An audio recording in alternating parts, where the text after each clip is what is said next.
আজকে আমি আপনাদেরকে তৈরি করে দেখিয়ে দিব একদম মজাদার একটি পিঠা যেটা আমি বানিয়েছি সাগু দিয়ে।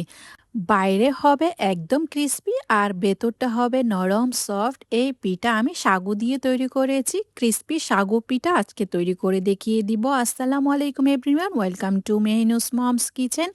সাগুর পিঠাটি তৈরি করার জন্য আমি এখানে নিয়ে নিয়েছি ১ কাপ সাগুদানা। এই সাগুদানাটি দেখতে পাচ্ছেন, আপনাদেরকে দেখিয়ে দিই, বেশি বড়ও না, এই সাগুদানাটা বেশি ছোটও না। মেজারমেন্ট কাপে ১ কাপ সাগুদানা নিয়ে নিলাম। সাগুদানাগুলাকে আমি ভালো করে ধুয়ে পরিষ্কার করে নিব পানি দিয়ে। ২-৩ বার পানি পাল্টিয়ে পাল্টিয়ে সাগুদানাগুলাকে ভালো করে কষলে কষলে ধুয়ে নিয়েছি। সাবুদানাগুলাকে ভালো করে কষলে ধুয়ে নেওয়ার পর সম্পূর্ণ পানিটি আমি ঝরিয়ে ফেলে দিব। সাবুদানাগুলোকে ভালো করে পানি দিয়ে ধুয়ে নেওয়ার পর সম্পূর্ণ পানিটা আমি ফেলে দিয়েছি। এবার আমি 1/4 কাপের মতো পানি দিয়ে সাবুদানাগুলোকে আমি ভিজিয়ে রাখবো। অনেক সাবুদানা রয়েছে জলদি সহজে ভিজে যায়, নরম হয়ে আসে। আবার অনেক সাবুদানা রয়েছে ভিজতে অনেক সময় লাগে বা নরম হতে অনেক সময় লাগে। 1/4 কাপের মতো পানি দিয়ে এই সাবুদানাগুলোকে আমি ভিজিয়ে রাখবো প্রায় ১ ঘন্টার মতো। ১ ঘন্টার মধ্যে সাবুদানাগুলো অনেক নরম সফট হয়ে যাবে। ১ ঘন্টা পর সাবুদানা সম্পূর্ণভাবে ভিজে গিয়েছে বা নরম হয়ে গিয়েছে। আপনাদেরকে দেখিয়ে দিচ্ছি। সাবুদানাগুলাকে হাত দিয়ে এরকম চেপে দেখবেন। যদি নরম হয়ে আসে বুঝে নিবেন সাবুদানা সম্পূর্ণভাবে ভিজে গিয়েছে। আর দেখতেই পাচ্ছেন, যদি শক্ত থাকে তাহলে সামান্য পরিমাণ পানি দিয়ে আরেকটু ভিজিয়ে রাখবেন। এবার হাত দিয়ে কষলে কষলে এই সাবুদানাগুলাকে একদম হাতের সাহায্যে ভালো করে মথে নিতে হবে। দেখতেই পাচ্ছেন আমি কিভাবে মথে নিয়েছি। এই সাবুদানাগুলাকে ভালো করে মথে একটি পেস্ট বা একটি ময়ান দিয়ে দিয়েছি। সাবুদানাগুলাকে মথতে বা ময়ান দিতে দিতে আপনাদের কাছে আমার একটাই রিকোয়েস্ট, আমার রেসিপি যদি আপনাদের কাছে ভালো লেগে থাকে তাহলে ফ্রেন্ডস অ্যান্ড ফ্যামিলির সাথে অবশ্যই শেয়ার করবেন, লাইক কমেন্ট সাবস্ক্রাইব করতে একদমই ভুলবেন না। আর আমার ফেসবুক পেজটাকে ফলো করে দিয়ে যাবেন। এর মধ্যে আমি 1/2 কাপ চিনি দিয়ে দিয়েছি। ১ কাপ সাগুর জন্য 1/2 কাপ চিনি যথেষ্ট। এরপর এখানে আমি নিয়ে নিয়েছি 1/2 কাপ নারকেল কুড়া। নারকেল কুড়া দিয়ে দেওয়ার পর এখানে 1/2 কাপ গুঁড়া দুধ দিয়ে দিয়েছি। চেষ্টা করবেন নারকেল কুড়াটা একটু ফ্রেশ নেওয়ার জন্য। এবার এখানে আমি ১ কাপ ময়দা দিয়ে দিব। ১ কাপ ময়দার মধ্যে প্রথমে আমি 1/2 কাপ দিয়ে দিয়েছি, আরও 1/2 কাপ পরে ইউজ করব।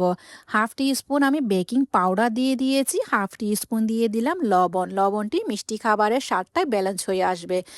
এরপর আর কিছুই নেই, সবগুলো উপকরণ ভালো করে সাগুর সাথে মিশিয়ে নিতে হবে।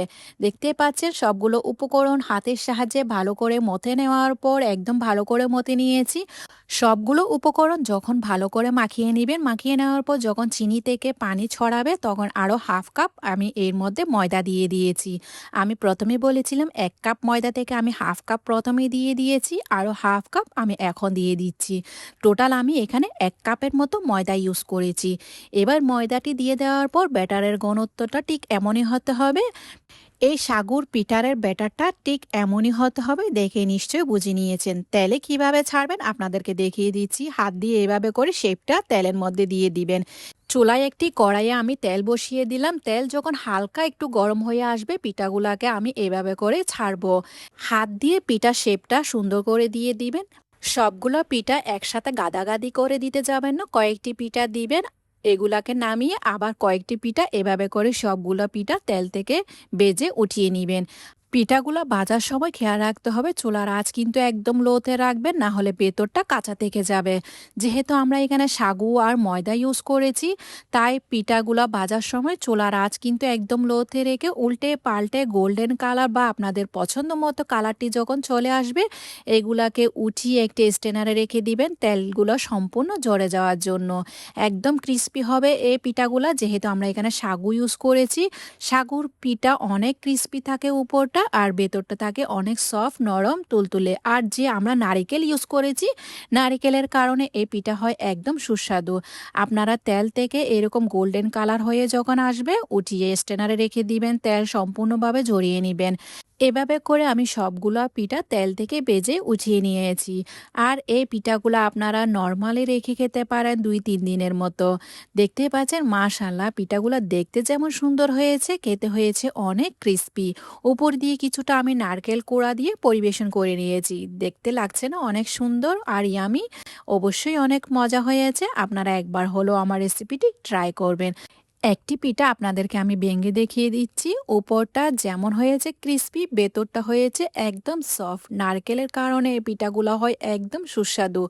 অবশ্যই ট্রাই করবেন আর আমাকে কমেন্টে জানাবেন আপনাদের পিঠাগুলো কেমন হয়েছে। আজকে তাহলে এই পর্যন্ত। দেখা হচ্ছে নতুন আরেকটি রেসিপি নিয়ে।